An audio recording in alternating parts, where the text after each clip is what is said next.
So Darfur is actually, in Africa, in Sudan, and the genocide is going on, and genocide is systematic killing of one people, as far as, ethnicity, race, religion, that a group of people disagree with, and there's a lot to it actually, and I do encourage everyone to go do the research on it.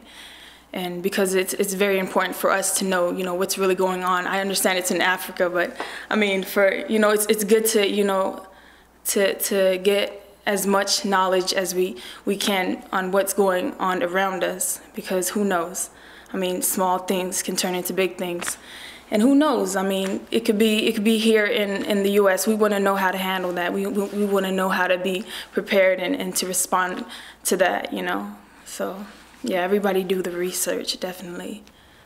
Janjaweed, the Darfur militia viciously conjuring the seed of their brethren until they bleed.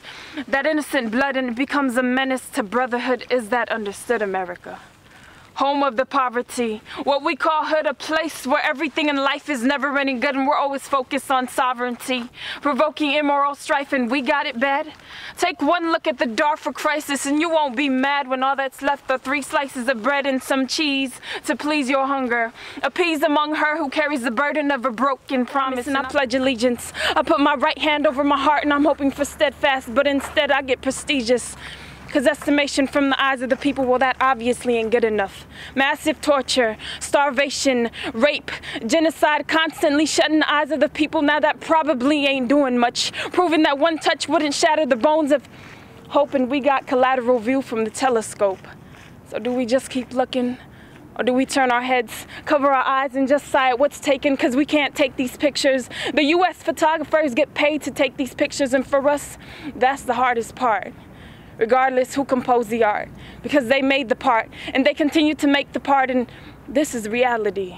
Like the Holocaust, Rwanda massacre, and the KKK killing, this is reality. Explicit content for the causing of fatality. We joke around saying bring on the violence, we could hang. But go ahead and choke on your laughter to bring the silence, because they got AKs and they got Uzis on replay. Reload and we lose, choose and plot the day we do these crazy things, and one day, someday, we can maybe bring the waste, because it would be appreciated. And the taste of what is left over, that beats the taste of degraded death, and we're forced over. He puts his arms around my shoulder and says, hey, listen, you could only do so much, kid. So do so much. Bid the obvious. Prove that you are tough, because they've been calling for President Bush, not for their own government to ambush. Be present in the times of Armageddon, armed and ready, strapped and confetti, because now it's got me thinking. Now is the systematic killing of the U.S. possible? Assist fanatics dealing with the money, dealing with the murder cases and pinpointing the faces, because what used to be in color is now faded. And what used to be PG is now G-rated, and the overrated is R-rated, and our rating solution has become a pollution to the minds of our youth. The Darfur militia viciously conjuring the seed of their brethren until they bleed that innocent blood and it becomes a menace to brotherhood. Is that understood, America?